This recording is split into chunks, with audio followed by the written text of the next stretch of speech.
Your mouth can name your priorities, but your calendar records which ones you actually obey. You may say your family matters, yet give them only the exhausted fragments of your evening. You may say growth matters, yet reserve no time to read, learn, reflect, or develop your gift. You may say your relationship with God comes first, yet allow every message, every notification, and every demand to interrupt the moments meant for prayer and spiritual renewal. That is not condemnation. It is evidence. One unusually difficult day does not define your values.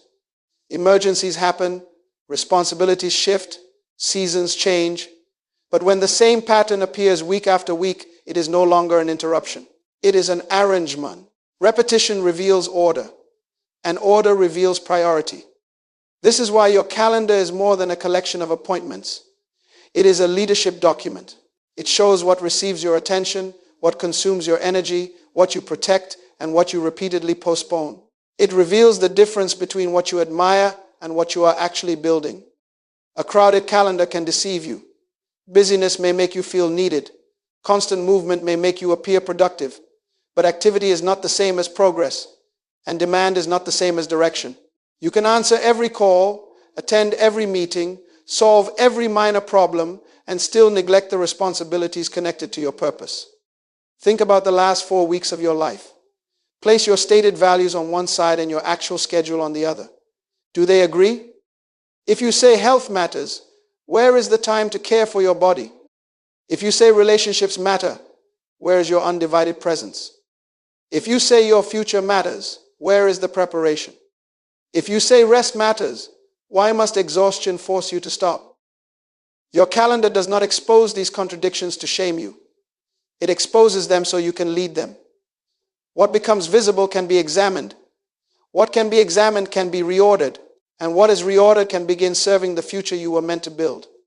When time comes under intentional leadership, purpose gains space. Relationships gain presence. Work gains focus. Rest gains legitimacy. You stop living as though every demand has equal authority, and you start assigning your hours according to responsibility. The problem then is not merely that you are busy. It is that there may be a measurable distance between the life you profess and the life you schedule. Once you accept the calendar as evidence, a deeper question must be answered. Who is governing the time it records? That question changes everything, because time itself cannot be governed. You cannot command an hour to slow down. You cannot store Tuesday for next month. You cannot recover yesterday because you finally understand its value today. Time keeps moving without your permission. What can be governed is you. This is why time management is really self-government. It is the discipline of directing your choices, impulses, attention, and commitments toward what you have been entrusted to accomplish. The prayer to number our days is not merely a request to count them. It is a request for wisdom to give each day meaning before it disappears. An unassigned day will still be spent. It will simply be spent by appetite, interruption, and pressure. Think about how easily this happens. Delay takes possession of the morning. Distraction consumes your clearest energy.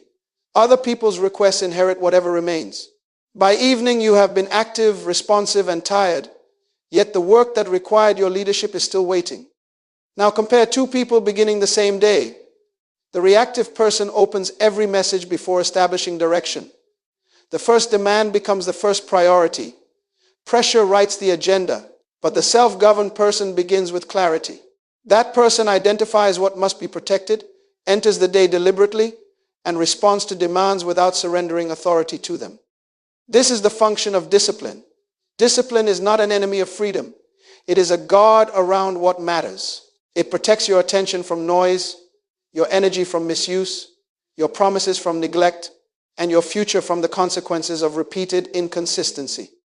Private order also determines public credibility.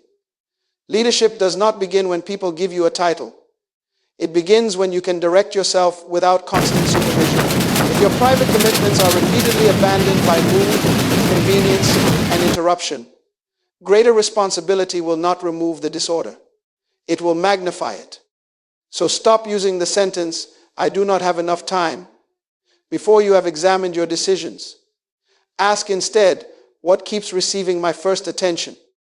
Which boundaries have I refused to establish? What habit repeatedly spends time I intended to invest elsewhere?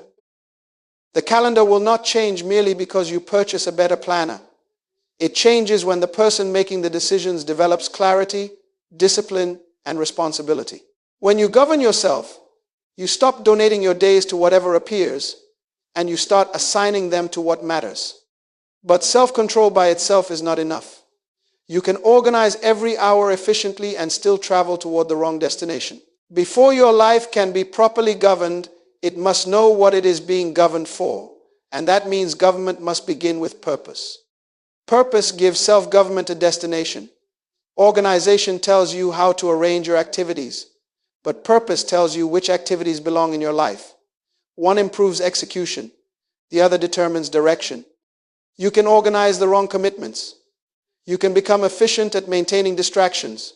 You can fill every hour, complete every task, and still arrive somewhere you were never meant to go. Hard work without direction does not become meaningful merely because it is difficult. Purpose is not limited to a job title, a public platform, or one impressive ambition. It is the governing reason that brings order to your spiritual life, your contribution, your relationships, your development, and your stewardship. It helps you recognize not only what you can do, but what you are responsible to do. So ask yourself 4 questions. What has been entrusted to me? Who am I responsible for? What must be developed in this season? What future are today's choices preparing me to carry? These questions expose scattered living. When purpose is unclear, you borrow direction from other people. You copy their routines, chase their opportunities, and measure your progress by their visibility. Something looks exciting, so you pursue it. Something earns applause, so you accept it. Something appears urgent, so you elevate it. Soon you are moving rapidly, but your movement has no governing center. Clarity requires choice. Write down a short hierarchy of priorities. Not 15. Not every good thing you might someday pursue. Name the few responsibilities that must govern this season of your life. Express them as obligations you can honor, not aspirations you can admire. Become healthier is an aspiration. Care for my body through planned movement, nourishment, and rest is a responsibility. Value my family is a sentiment. Give my family attentive, protected presence is a responsibility. Then make each priority observable. If spiritual growth matters, where will prayer, reflection, and learning occur? If a relationship matters, when will you be fully present? If your gift must be developed, which hours will be devoted to practice? If preparation matters, what will you do before opportunity arrives? A priority that never enters ordinary behavior remains an idea, and an idea without allocated time cannot govern a life. Consider 2 people. One has a long list of impressive plans, accepts every attractive invitation, and speaks constantly about the future. The other has fewer declared priorities, but those responsibilities appear consistently on the calendar. One is stimulated by possibility. The other is shaped by faithfulness. When a new demand appears, do not ask only, can I fit this in? Ask, does this align with what has been entrusted to me? Does it serve this season? Does it prepare the future I am responsible to carry? Let purpose judge excitement. Let responsibility judge visibility. Let direction judge pressure. But even clearly named priorities remain vulnerable when they are left unscheduled. Purpose may speak with authority, yet urgency usually arrives with the louder voice. Urgency knows how to make itself heard. It arrives with an alert, a deadline, an interruption, a ringing phone, or another person's expectation. It raises its voice and demands an answer now. Importance is usually quieter. Your health does not always interrupt you before decline begins. Your family may not announce every moment when your presence is needed. Your gift does not send a notification when it is being neglected. Preparation remains silent until an opportunity arrives and discovers you are not ready. Important responsibilities often whisper today and become costly tomorrow. This is why the reactive day is so dangerous. You wake up and immediately enter other people's demands. You check messages before establishing direction. You answer what arrived most recently, not what matters most deeply. Your clearest hours are spent responding. Your meaningful work is postponed, and by evening you are exhausted without knowing what you truly advanced. You were busy, but you were not leading. An unscheduled priority is not protected. It is a good intention waiting to be displaced. You may sincerely intend to study, pray, exercise, prepare, or spend time with someone you love. But if that intention has no appointed place, every visible demand can claim the space you hoped would remain. An empty space never stays empty for long. Routine maintenance expands. Small errands multiply. Messages create more messages. Meetings produce more meetings. Tasks that preserve the present consume the hours that were needed to build the future. Many emergencies are also accumulated decisions. Preparation was delayed. Administration was ignored. A commitment remained vague. No margin was left between responsibilities. Then the consequences appear all at once, and you call it a crisis. But the crisis may simply be yesterday's disorder becoming visible today. Now, genuine emergencies do exist. People need help. Conditions change. Responsible leadership must be able to adjust. But there is a difference between responding to an exceptional need and living in permanent urgency. When preventable fires dominate every week, the issue is no longer bad luck. The system itself requires correction. Here is the governing rule. Place the important before you open the remaining time to the optional. Give purpose an appointment. Give preparation an appointment. Give relationships, growth, and recovery an appointment. Scheduling does not make these responsibilities meaningful. It protects the meaning they already possess. So identify one responsibility you keep postponing. Not because it is unimportant, not because you lack desire, but because you have never given it a definite place. Name it. Choose a time. Protect that time before urgency negotiates it away. Good intentions lose when they remain invisible.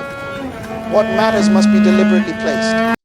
But before you can protect the important, you must discover what your present calendar has already been funding.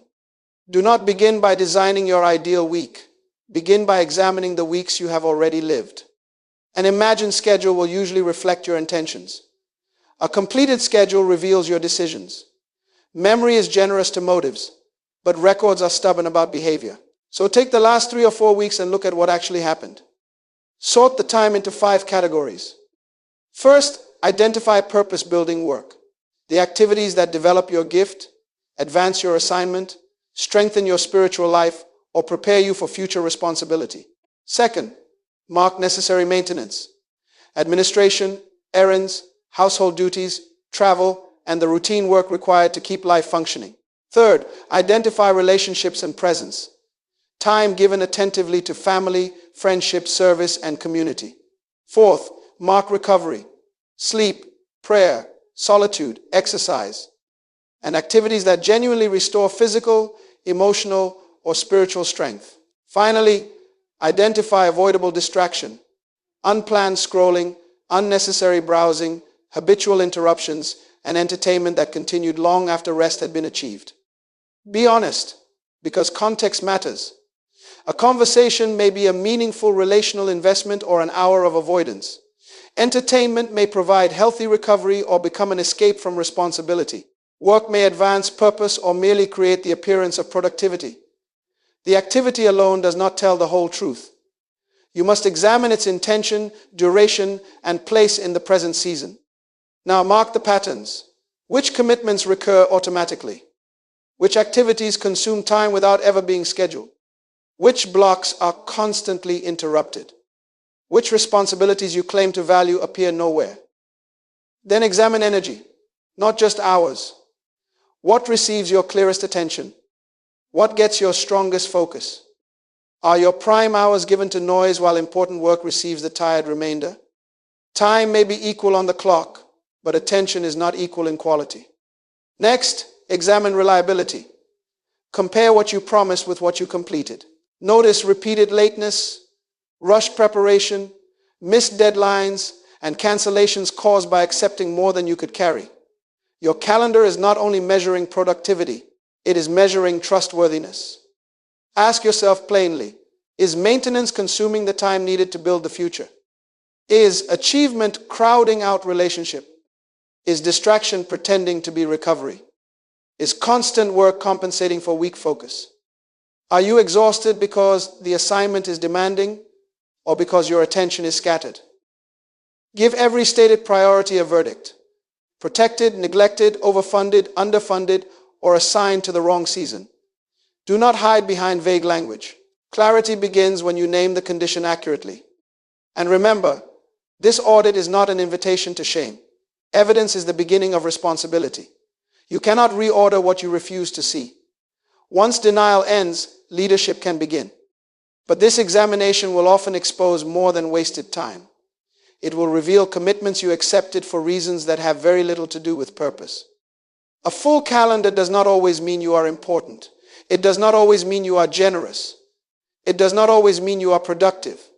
Sometimes it means you have not learned to govern the motives behind your yes. Some people overcommit because they crave approval. They agree quickly because disappointing someone feels unbearable. For a moment, the yes earns appreciation.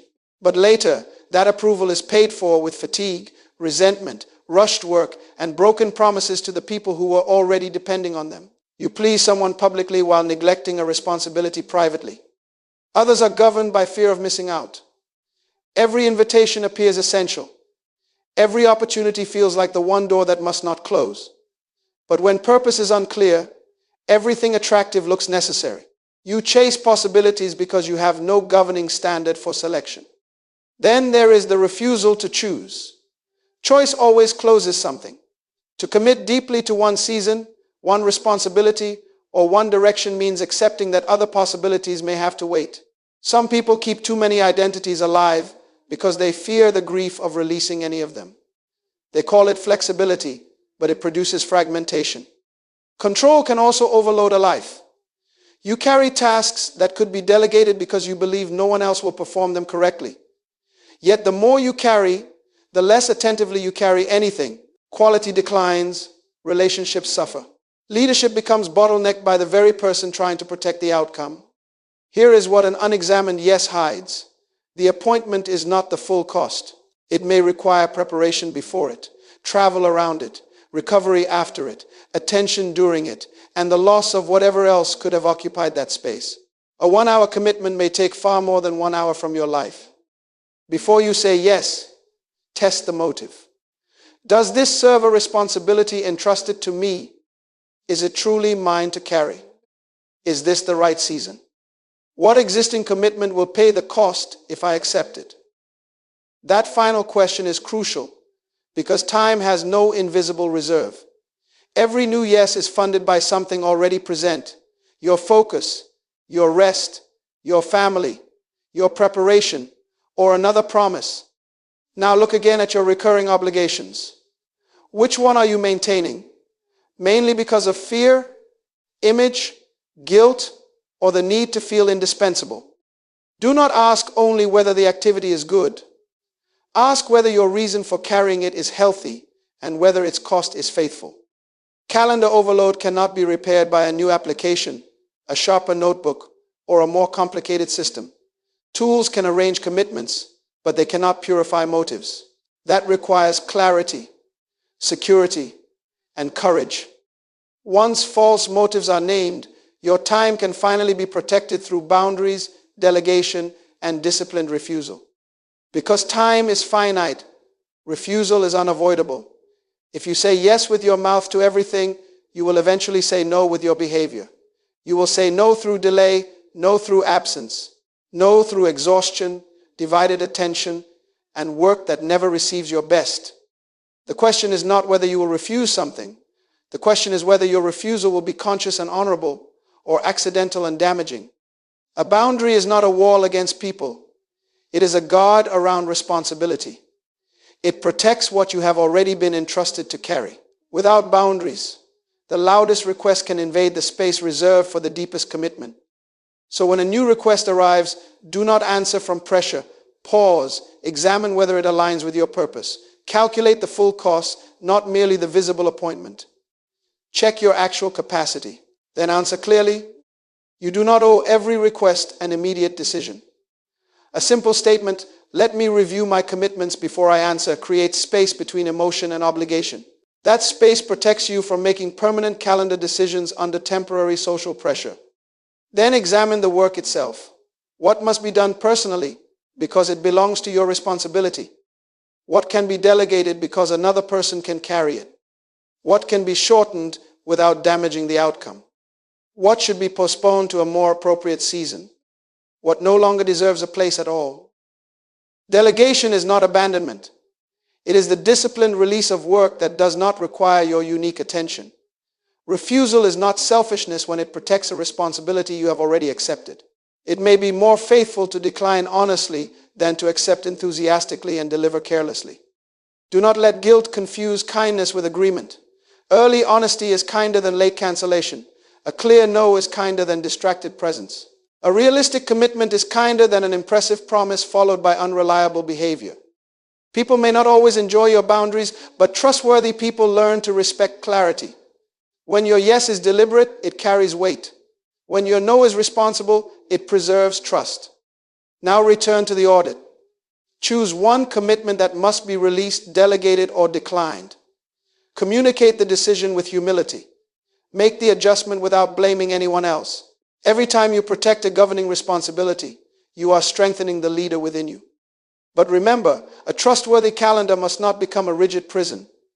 Responsible leadership must remain responsive to changing seasons, human energy, genuine needs, and necessary recovery. Structure must provide direction without destroying flexibility. Structure must provide direction without destroying flexibility. Flexibility is not the absence of order. It is the wise adjustment of an order that already exists. Imagine two people facing the same unexpected need. The first has identified priorities, protected important commitments, and left room to respond. That person can rearrange the day consciously. The second has only vague intentions. When the interruption arrives, everything disappears because nothing had a defined place. One adjusts a plan, the other abandons a hope. There is a time for different kinds of responsibility. One season may emphasize building. Another may require caregiving, healing, learning, maintenance, or consolidation. Faithfulness does not mean giving every area equal time every week. It means understanding what the present season requires without forgetting the whole life you are responsible to steward. This is why you must ask, what is necessary now? A season of caring for someone may temporarily reduce professional expansion. A season of preparation may require fewer optional engagements. A season of recovery may demand that you stop treating rest as laziness. Purpose remains constant, but its expression must respect timing. You must also manage energy, not merely hours. Identify when your mind is clearest and your attention is strongest. Give those periods to responsibilities that require thought, creativity, prayer, preparation, or difficult decisions. Use lower energy periods for routine maintenance when possible. Do not repeatedly give your strongest attention to distraction and expect your purpose to thrive on what remains. Recovery is not merely a reward for finishing everything. Everything will never be finished. Recovery is stewardship of the person carrying the responsibility. Sleep, solitude, prayer, reflection, movement, and genuine rest preserve clarity and strengthen endurance. A calendar that consumes the person responsible for fulfilling it is not well ordered. But guard against two opposite errors. Do not use flexibility to excuse inconsistency. And do not use discipline to ignore legitimate needs. One produces chaos, the other produces hardness. Mature leadership knows when to protect the plan and when love, health, or genuine responsibility requires the plan to change. Create margin between major commitments. Leave room for travel, transition, delay, thought, and human need. When every minute is assigned without space, one late event can injure the entire day. And when something new must enter, make the adjustment consciously. Decide what moves. Decide what remains protected. Decide how the people affected will be informed and how the commitment will still be honored. An ordered life can remain responsive. You do not need chaos to be compassionate, and you do not need rigidity to be disciplined. Now that purpose, boundaries, energy, recovery, and flexibility have been established, they can be assembled into one repeatable practice, the weekly calendar review. Choose one consistent time each week for a leadership meeting with your own responsibilities. Do not treat this as optional preparation to be attempted when everything else is finished. Set an appointment. Protect it. This is where you stop reacting to the week behind you and begin governing the week ahead. First, review. Examine the previous week without excuses. Which commitments did you honor? What remained unfinished? Which disruptions were unavoidable? And which ones could have been prevented? Notice when your energy was strong, when it declined, and where distraction took more than you intended to give. Second, reconnect. State the season you are in and the few priorities that must govern it. Do this before looking at a long task list. Otherwise, every unfinished activity will compete as though it possesses equal authority. Third, identify your responsibilities.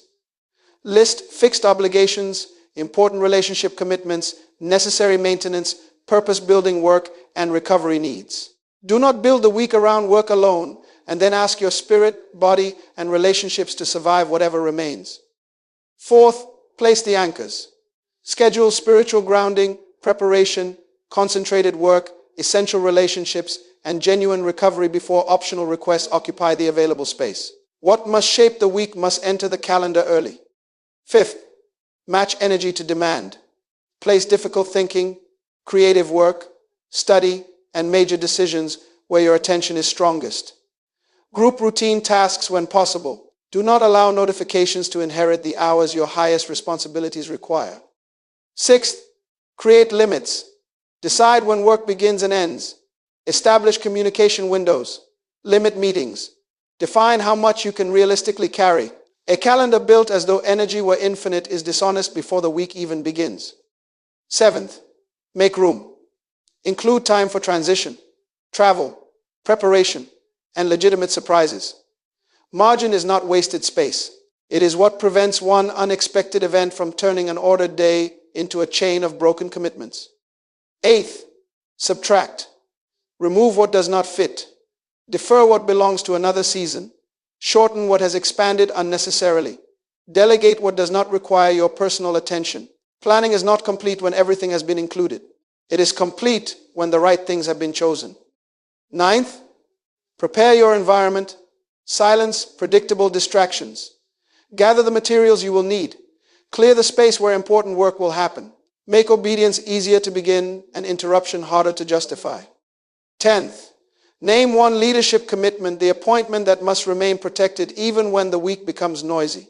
It may be preparation, prayer, a difficult conversation, focus work, or restorative rest. Identify it clearly, because vague importance is easily negotiated away. Then look at the completed calendar and ask one final question. Does this week visibly represent what I claim to value? That is the weekly leadership review. It converts values into appointments, responsibility into structure, and intention into evidence. It is not merely planning. It is self-government practice 1 week at a time. But the final challenge is not to admire the process, discuss it, or promise to begin someday. The final challenge is to use it immediately, starting with one honest week. Your mouth can name your priorities, but your calendar records which ones you actually obey. That was the confrontation at the beginning, and it remains the decision before you now. The goal is not a perfectly packed calendar. A calendar can be full and still be unfaithful. The goal is a trustworthy calendar, one that gives purpose a place, honors people with presence, protects necessary recovery, and refuses to let avoidable distraction consume what responsibility requires. So pause and identify one neglected priority, just one. What has remained important in your words but absent from your week? Your spiritual life, your health, your family, your preparation, the gift you know must be developed. Now open the calendar. Remove one commitment that no longer aligns. Schedule the important responsibility you have postponed. Protect the time of day when you possess the energy to honor it well. If the change affects someone else, communicate the boundary clearly and respectfully. Do not wait for a new month. Do not wait for quieter conditions. Do not wait until motivation becomes stronger. Self-government does not begin under ideal circumstances. It begins with the next available decision. One appointment may appear small, but repeated faithfulness is never small. Every time you honor a deliberate commitment, you strengthen reliability, you increase capacity, you build confidence based not on emotion, but on evidence. You begin trusting yourself because your actions are learning to agree with your convictions. Your calendar is training you. It is shaping the person who will carry tomorrow's opportunities, relationships, and responsibilities. If you repeatedly surrender your hours to pressure, you are practicing reaction. If you repeatedly assign your hours to purpose, you are practicing leadership. You do not change a life by admiring what matters. You change it by giving what matters a place in the life you are actually living. So let the next 7 days become honest. Let your relationships receive more than leftovers. Let recovery become responsible. Let preparation occur before opportunity demands it. Let your schedule become evidence that purpose is no longer merely something you discuss, it is something you obey. Stop allowing pressure to author your week. Stop letting urgency decide what survives. Bring your time under discipline, order, and stewardship. Then make the next calendar entry. Let that appointment become the first evidence of a newly governed life.